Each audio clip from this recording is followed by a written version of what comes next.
Hello students, हम लोग exercise 3.2 पे और क्वेश्चन नंबर है 19। क्या कर रहे हैं? Determine graphically the vertex of the triangle the equation of which sides are given below. यहाँ पे देखिए क्या दिया हुआ है, ट्रायंगल के साइड का इक्वेशन यहाँ दिया हुआ है, हमें ग्राफिकली ट्रायंगल का वर्टेक्स फाइंड करना है। चलिए देखते हैं फर्स्ट नंबर से। देखिए पहले साइड का इक्वेशन यहाँ पे दिया हुआ है 2y minus x equal to में 8, दूसरे का दिया हुआ है 5y minus x equal to में 14 एंड तीसरे का दिया हुआ है y minus two X equal to में 1। तो इसे मैं इक्वेशन फर्स्ट, इसे मैं इक्वेशन सेकेंड और इसे मैं इक्वेशन थर्ड ले लेता हूँ। अब मैं लिखूंगा यहाँ फ्रॉम इक्वेशन फर्स्ट। कम से कम ग्राफ खींचने के लिए हमें इसके दो सॉल्यूशन चाहिए ना। चलिए हम लोग इसके दो सॉल्यूशन यहाँ फाइंड करते हैं। तो यहाँ से अगर इसको उधर ले जाएं और इसको इधर ले आए तो हो जाएगा x इक्वल टू में 2y माइनस 8। समझे ना, इसको इधर मैंने ले जा दिया और इसको इधर ले गया तो क्या हो गया यहाँ से x इक्वल टू में 2y माइनस 8। ठीक है, चलिए अब पुट करते हैं हम लोग। y इक्वल टू में यहाँ पर 3 पुट करते हैं तो x इक्वल टू क्या हो जाएगा 2 इंटू में 3 माइनस का 8। तो क्या हो जाएगा यहाँ पर, ये इंटू होगा तो 6 में से 8 गया आपका माइनस का 2 आ जाएगा, माइनस का 2 आ जाएगा। चलिए अब पुट करते हैं y इक्वल टू 4 तो x इक्वल टू क्या हो जाएगा 2 इंटू 4 माइनस का 8। तो ये 2 4 जाए 8 में से 8 गया 0 हो जाएगा। ठीक है, चलिए अब लिखते हैं फ्रॉम इक्वेशन सेकेंड। हम लोग इसको चाहें तो एक बॉक्स बना के यहाँ पहले लिख सकते हैं। पहले मैं इसी को लिख देता हूँ यहाँ पे, चलो फिर हम लोग दूसरे इक्वेशन की बात करेंगे। जो हमने सॉल्यूशन निकालना है ना तो उसको हम लोग एक बॉक्स बना के यहाँ पे उन सॉल्यूशंस को लिख लेते हैं। ठीक है, चार्ट बना लेते हैं। एक्स वाई, जब हमने वाई का 3 पुट किया है और x का -2 होगा, y का 4 पुट किया है तो x का 0 होगा। अब लिखते हैं फ्रॉम इक्वेशन सेकेंड। यहाँ से देखो इसको इधर ले जाएंगे, इसको इधर ले जाएंगे तो x इक्वल टू हो जाएगा 5y माइनस का 14। चलिए अब यहाँ पे पुट करते हैं, पुट y इक्वल टू 3 तो x इक्वल टू क्या हो जाएगा 5 इंटू 3 माइनस का 14, ये 15 और 15 में से 14 गया आपका 1 हो जाएगा। पुट y इक्वल टू में अगर हम लोग यहाँ पर पुट कर दें, आपका कितना पुट कर दें, मान लो हम पुट कर देते हैं यहाँ 2 तो यहाँ x इक्वल टू क्या हो जाएगा यहाँ से 5 इंटू 2 माइनस का 14। तो यहाँ पर 10 में से 14 गया माइनस का 4 आ जाएगा। ठीक है, चलिए तो अब हम लोग इसके लिए इसका चार्ट यहाँ पर बना देते हैं। ठीक है, इसके लिए इसका चार्ट हम लोग यहाँ पर बना देते हैं। एक्स वाई पुट किए हम लोग 3 तो x का वैल्यू यहाँ पर 1 आया है। पुट किए हैं यहाँ 2 और तो x का वैल्यू माइनस का 4 आया है। अब इक्वेशन थर्ड को देखते हैं फ्रॉम इक्वेशन थर्ड। यहाँ थर्ड इक्वेशन से y का वैल्यू हम लोग निकाल सकते हैं, इसको उधर भेज के 2x प्लस 1 पुट करते हैं यहाँ पर x इक्वल टू 0 तो x इक्वल टू 0 पुट करेंगे तो y का वैल्यू होगा 2 इंटू 0 प्लस 1 यानी 1 आ जाएगा। पुट करते हैं x इक्वल टू में मान लो 1 पुट करते हैं तो y इक्वल टू क्या हो जाएगा 2 इंटू 1 प्लस 1 तो 2 बन जाए 2 और 1 3 हो जाएगा। ठीक है, चलिए तो इसके लिए हम लोग इसका यहाँ चार्ट बना देते हैं। ठीक है, चलिए x y तो हम लोग x का 0 पुट करेंगे तो y का वैल्यू 1 आ जाएगा और x का वैल्यू 1 पुट किए हैं तो y का वैल्यू 3 आ जाएगा। चलिए अब हम लोग इसका यहाँ ग्राफ बनाते हैं। ठीक है, चलिए हम लोग इसका यहाँ ग्राफ बनाते हैं। चलिए तो इस ग्राफ पे हम लोग यहाँ पे इसको देखते हैं। चलिए तो यहाँ पे मैं यहाँ ले लेता हूँ x एक्सिस, ठीक है, और यहाँ हम लोग ले लेते हैं y एक्सिस।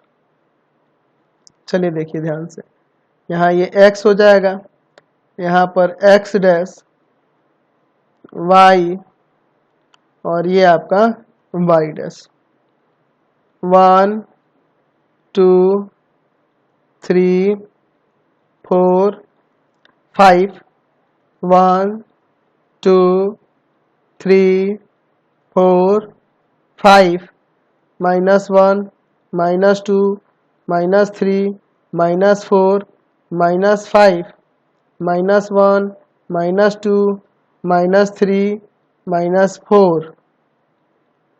ठीक है, चलिए अब इसका हम लोग यहाँ पर ड्रॉ करेंगे। तो चलिए पहले वाले चार्ट में देखते हैं, पहले वाले इक्वेशन के लिए x का -2 और y का 3, x का -2 और y का 3 ये रहा, ठीक है। चलिए और आगे फिर क्या हो रहा है, और x का 0 y का 4, 0 और 4 ये रहा, ये ना हो जाएगा। चलिए तो इन दोनों से होकर जाने वाला जो लाइन होगा वो कुछ इस तरह से होगा, ऐसे ही ना जाएगा जी, बिल्कुल इसी तरह से जाएगा,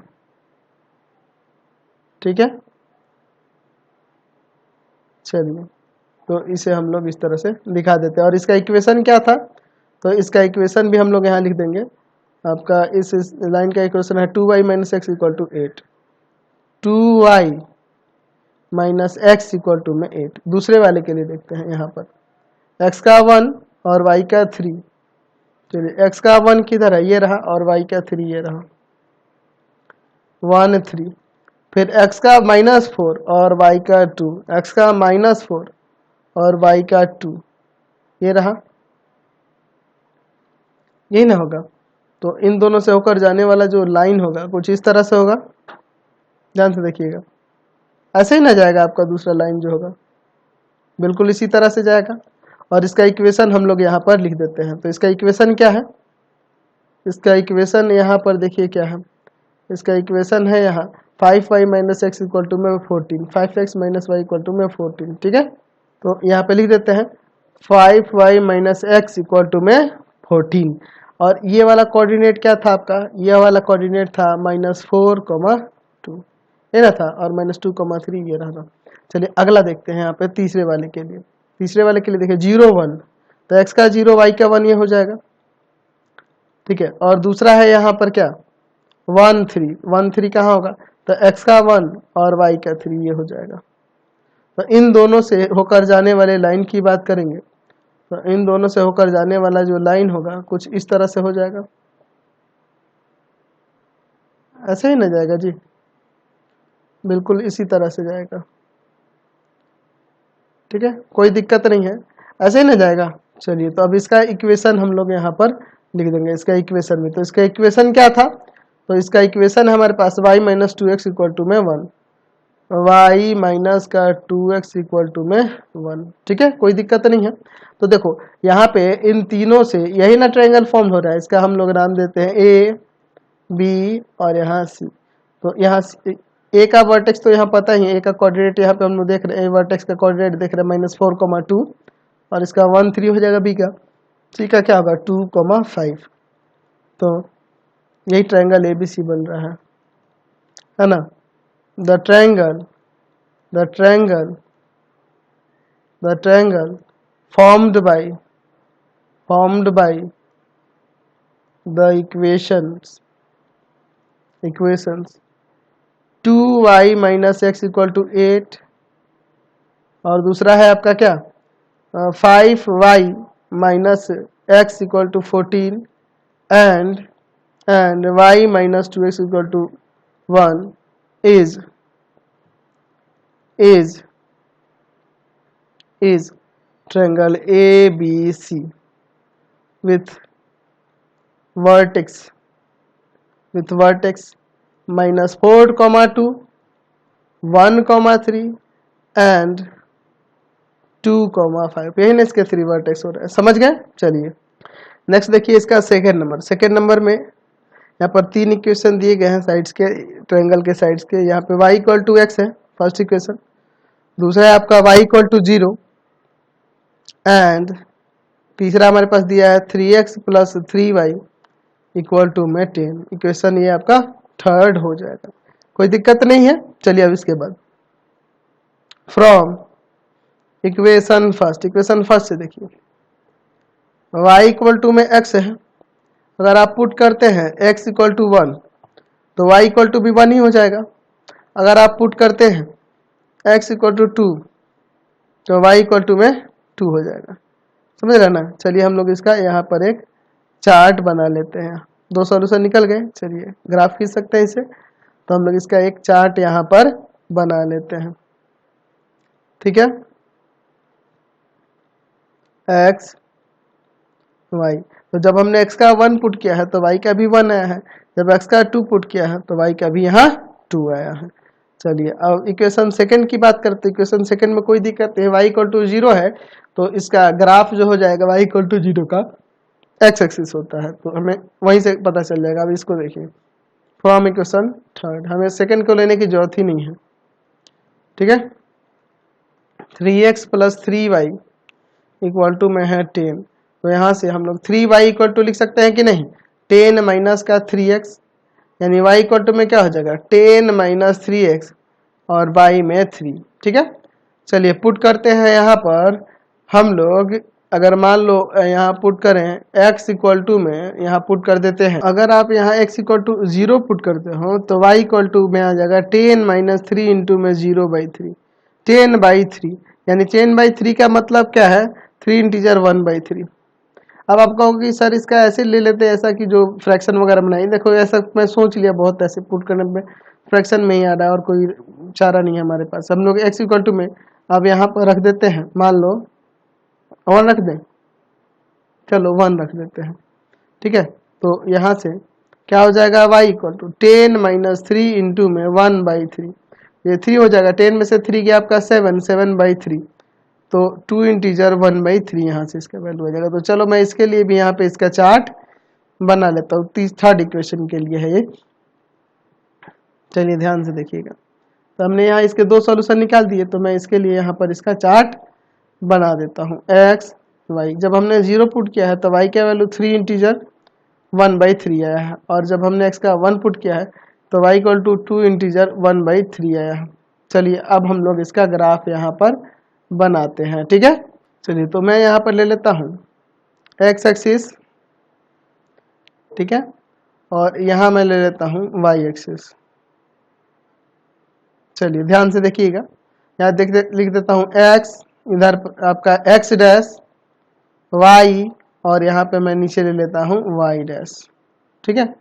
चलिए लेते हैं 1 2 3 4 5, 1 2 3 4 5, -1 -2 -3 -4 -5 -1 -2 -3, काफी है, निगेटिव में तो वैल्यूज हमने लिया ही नहीं। चलिए देखते हैं इसके लिए ग्राफ, इसका 1 1 ये रहा, ठीक है, 2 2 आपका यहाँ पे ये हो जाएगा 2 2, तो इन दोनों से होकर जाने वाला जो लाइन होगा ना वो कुछ इस तरह से होगा, ठीक है, ऐसे ही ना होगा जी, यही होगा, इसी तरह से होगा। चलिए, और इसका इक्वेशन हमारे पास दिया हुआ है, क्या दिया हुआ है इक्वेशन, y इक्वल टू में x, ठीक है।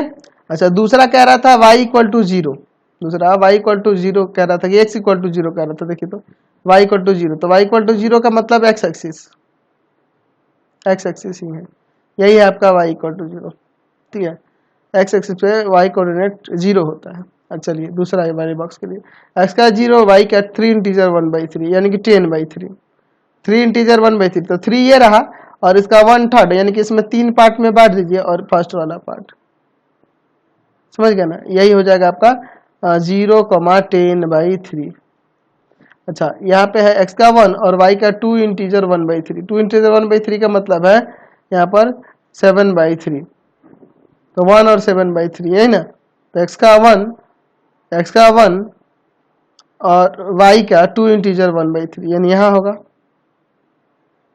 इधर कहीं हो जाएगा 1, 2 इंटीजर 1/3, 2 इंटीजर 1/3, समझ गए। तो इन दोनों से होकर जाने वाला जो लाइन होगा ना कुछ इस तरह से होगा, ठीक है। चलिए इस तरह से ना जाएगा, चलिए इसी तरह से जाएगा,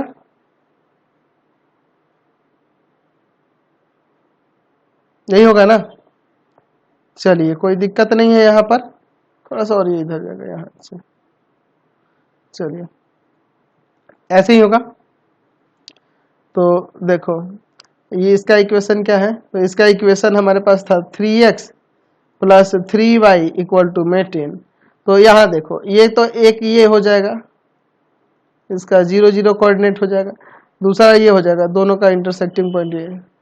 तो यहाँ पर एक्चुअल में ये 2 से थोड़ा सा ये जो कोऑर्डिनेट होगा ना, आप यहाँ पे ये कोऑर्डिनेट लोगे 5/3 5/3, इस वर्टेक्स का कोऑर्डिनेट ये होगा। अब आप कहोगे कि सर ऐसा क्यों, आपको नहीं समझ में आए तो एक काम करो, ये इक्वेशन को और ये इक्वेशन इन दोनों को लेकर सॉल्व करो। y इक्वल टू एक्स है ना जी, इंटरसेक्टिंग पॉइंट निकल जाएगा, तो इसमें रख देंगे 3x plus 3y equal to 10 है। तो आप यहाँ पर y की जगह पे x रख दोगे, तो यहाँ पर 6x हो जाएगा और इक्वल टू में 10, यहाँ से ले जाएंगे डिवाइड में, तो x का वैल्यू 5/3 आ जाएगा। तो वही x का वैल्यू 5/3, तो y का वैल्यू 5/3, यानी इसका कोऑर्डिनेट 5/3 5/3 हो जाएगा। यहाँ पर क्या होगा, तो ये कोऑर्डिनेट आपका होगा 10/3, 0। तो इसे हम लोग c ले लेते हैं और ये आपका b था। ठीक है, तो हम लोग लिख सकते हैं यहाँ पर। आप ये कहोगे कि सर ये कैसे पता चला, तो आप देखो ना इस इक्वेशन में अगर और इस इक्वेशन में ये दोनों को सॉल्व करेंगे, इन दोनों को अगर y 0 रखोगे तो x का वैल्यू 10/3 ही ना आएगा, तो ये पॉइंट आपका 10/3 ही होगा, 10/3, 0। तो हम लोग लिख सकते हैं यहाँ पर कि द ट्रायंगल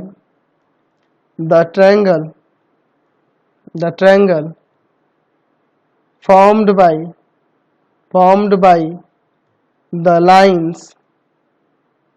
lines, क्या था उसका इक्वेशन क्या है दिया हुआ है, y equal to X, y equal to 0 and 3x plus 3y equal to 10 is ABC with vertex A आपका 0 0, B 5/3 5/3 एंड C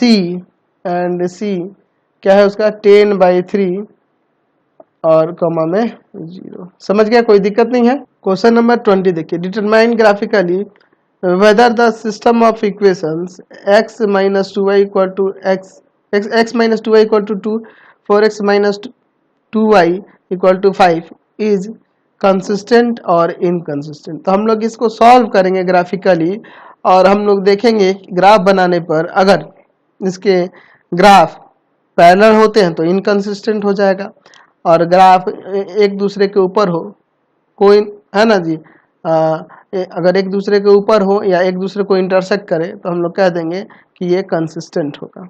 समझ गए ना, यानी कि वन सॉल्यूशन होगा या मेनी सॉल्यूशन होगा तो कंसिस्टेंट हो जाएगा, और इनकंसिस्टेंट कब होगा, जब कोई भी सॉल्यूशन नहीं होगा, यानी कि ग्राफ पैरेलल बनेगा तब। चलिए देखते हैं हम लोग, चलिए लेते हैं एक एक करके। हम लोग पहला देखते हैं, यहाँ पर इक्वेशन दिया है x minus 2y equal to में 2। ठीक है, यहाँ से x इक्वल टू में क्या हो जाएगा 2y प्लस 2, यहाँ हम लोग y इक्वल टू पुट करते हैं 0, तो x इक्वल टू आ जाएगा 2 इंटू 0 प्लस 2, यानी यहाँ x का वैल्यू क्या आ जाएगा 2 आ जाएगा। ठीक है, y इक्वल टू में अगर 1 पुट करते हैं तो x का वैल्यू क्या हो जाएगा 2 इंटू 1 प्लस 2, तो यहाँ 4 आ जाएगा।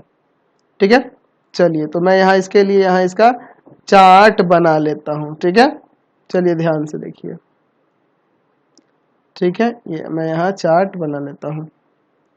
x y, अगर यहाँ y का हम 0 पुट किए हैं तो x का हमें 2 मिला है, और y का 1 पुट किए हैं तो x का हमें 4 मिला है, यही ना हुआ है। चलिए अब दूसरा वाला इक्वेशन लेते हैं, 4x minus 2y equal to में 5। तो यहाँ पर 4x इक्वल टू में हो जाएगा 5 प्लस 2y, यानी यहाँ पर आपका x इक्वल टू में हो जाएगा 5 प्लस 2y बट्टा में 4। ठीक, चलिए अब यहाँ पर हम लोग पुट करते हैं y इक्वल टू में, अगर हम यहाँ पे पुट करें आपका कितना पुट करते हैं, चलो मान लो 0 पुट करते हैं, तो y 0 पुट करेंगे तो x इक्वल टू में क्या आ जाएगा 5 प्लस 2 इंटू 0/4, यानी 5/4। 5/4 का मतलब हुआ 1 पॉइंट आपका कितना हो जाएगा, 1 पॉइंट आ जाएगा आपका 1 पॉइंट आ जाएगा आपका 5, है ना जी, 1 पॉइंट आ जाएगा 2 5, यही आएगा 1.25। चलिए अब हम लोग पुट करते हैं यहाँ पर y इक्वल टू में माइनस या माइनस नहीं पुट करके हम लोग यहाँ पर पुट करते हैं, मान लो 1 पुट कर देते हैं, ठीक है। तो x इक्वल टू में क्या हो जाएगा 5 प्लस में 2 इंटू में 1/4, तो 7/4, तो 7/4 का मतलब 1.75 हो जाएगा, है ना। चलिए हम लोग इसके लिए भी इसका यहाँ पर चार्ट बना लेते हैं, ध्यान से देखिएगा, ठीक है। चलिए देखिए यहाँ पर मैं इसके लिए चार्ट बना देता हूँ और फिर हम लोग इसका ग्राफ खींचेंगे। एक्स वाई, तो वाई हमने 0 पुट किया तो एक्स का 1.25, वाई हमने 1 पुट किया तो एक्स का आ गया आपका 1.75। चलिए हम लोग अब इसका ग्राफ बनाते हैं यहाँ पर, ठीक है। चलिए इसका हम लोग यहाँ ग्राफ देखते हैं। तो ये आपका ग्राफ हो गया, इस पे हम लोग इसका ग्राफ बनाते हैं, ठीक है। चलिए देखते हैं, हम लोग यहाँ ले लेते हैं एक्स एक्सिस, ठीक है, और इस पर हम लोग ले लेते हैं वाई एक्सिस। चलिए ये हो जाएगा आपका x, यहाँ पर आपका x डैश, y, और यहाँ पर हो जाएगा आपका y डैश, ठीक। चलिए लेते हैं 1 2 3 4 5, 1 2 3 4, काफ़ी है, -1 -2 -3 -4 -5 -1 -2 -3। चलिए देखिए x का 2 y का 0, x का 2 y का 0, यही ना होगा। x का 4 y का 1, x का 4 y का 1, ये हो जाएगा, ठीक है। तो इन दोनों से होकर जाने वाला जो लाइन होगा ना कुछ इस तरह से होगा, ऐसे ही ना होगा, यही ना लाइन होगा। चलिए चलिए अब इसके बाद देखिए, ठीक है, ये इसका हमने लाइन ड्रॉ कर दिया। तो इसका इक्वेशन हमारे पास दिया हुआ था, क्या था इक्वेशन, इक्वेशन हमारे पास ऊपर क्या था जी, तो यहाँ इक्वेशन था x minus 2y equal to 2, x minus 2y equal to में 2, ठीक है। अच्छा अब इसके बाद देखते हैं, ठीक है। चलिए दूसरा वाले के लिए 1.25 और y का 0, x का 1.25 और y का 0,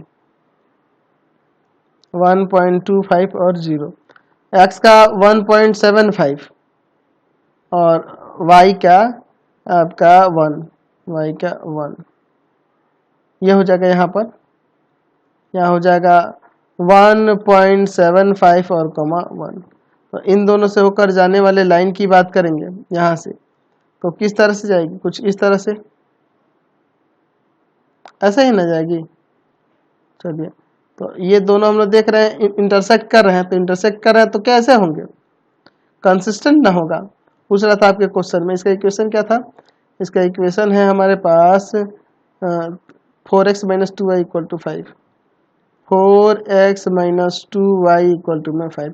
तो दोनों इंटरसेक्ट कर रहे हैं, इसलिए क्या होगा, कंसिस्टेंट होगा, कंसिस्टेंट होगा, कंसिस्टेंट इनकंसिस्टेंट पूछ रहा था, तो इक्वेशन होगा कंसिस्टेंट होगा, समझ गए, ये कंसिस्टेंट होगा। क्लियर हो गया। तो फिलहाल इस वीडियो में यहीं तक रहने देते हैं, नेक्स्ट वीडियो में आगे क्वेश्चन देखेंगे। आपको हमारे 3 चैनलों को सब्सक्राइब करना होगा।